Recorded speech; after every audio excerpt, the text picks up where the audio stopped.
एक गांव में एक गरीब दूध वाला रहता था जो बहुत ही ईमानदार था।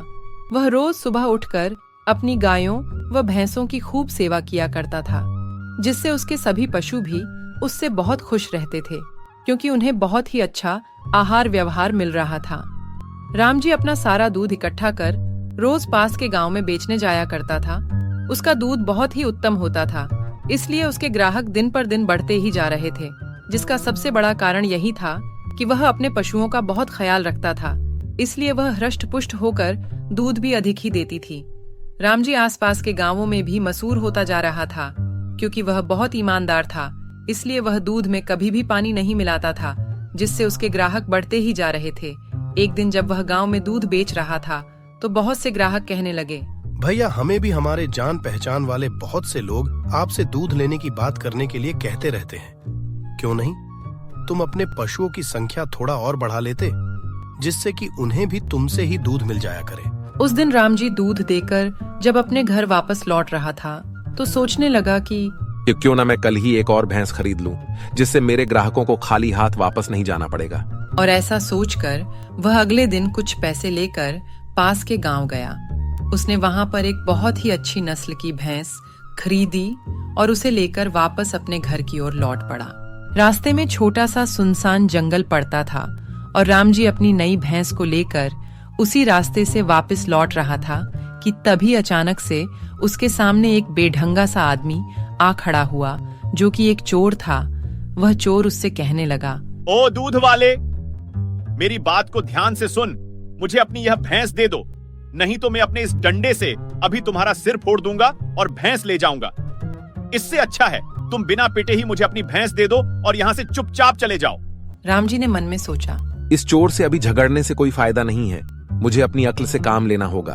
फिर कुछ सोचकर वह उस चोर से बोला, भाई, मुझे आपसे पिटने की कोई चाह नहीं है। आप मेरी इस भैंस को अपने साथ ले जा सकते हो। बदले में आप मुझे जो कुछ भी दोगे वो मैं खुशी खुशी ले लूंगा। राम जी की यह बात सुनकर चोर अकड़ते हुए बोला, तेरी इतनी हिम्मत कि तू मुझसे पैसे मांग रहा है। लेकिन तभी राम जी हाथ जोड़कर उससे बोला, अरे नहीं नहीं भाई, मैं कहाँ आपसे पैसे के लिए कह रहा हूँ। आप जो भी देंगे वह मैं खुशी से ले लूंगा। अगर आप चाहें तो मेरी भैंस के बदले अपने ये डंडा ही दे दीजिए। चोर मन ही मन सोचने लगा, क्या अजीब इंसान है, कह रहा है कुछ भी दे दो। मैंने इसकी भैंस तो ले ही ली है, चलो इसको ये डंडा तो दे ही देता हूँ। और फिर चोर बेफिक्री के साथ उससे बोला, चल ठीक है, ये ले डंडा और निकल जा यहाँ से। उसके हाथ से डंडा लेके दूध वाला थोड़ा मुस्कुराकर बोला, जी हुजूर, जैसा आप कहें। चोर से यह कहकर दूध वाला चोर का डंडा लेकर वहाँ से चल पड़ता है और चोर भी उसकी भैंस को खींचकर ले जाने लगता है।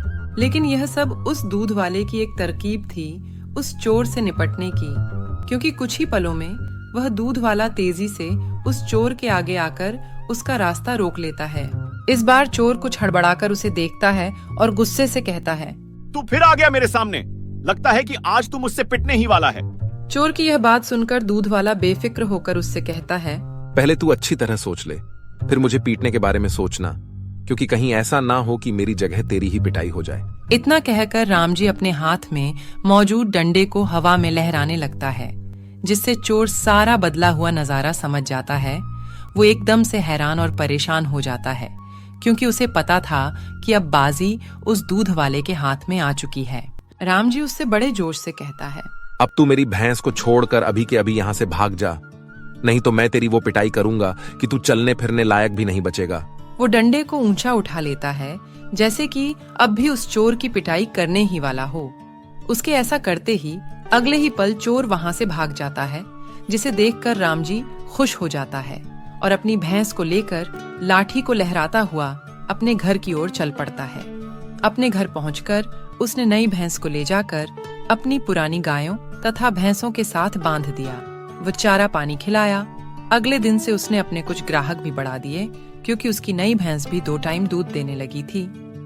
इस प्रकार इस कहानी में बताया गया है कि किस तरह उस दूध वाले ने अपनी भैंस को अपनी समझ व लाठी के दम पर एक चोर से छुड़ा लिया और अपने गांव ले आया। हाय, अगर आप लोग मुझे ऐसे ही देखना चाहते हैं तो वीडियो को शेयर करें और चैनल को सब्सक्राइब करें।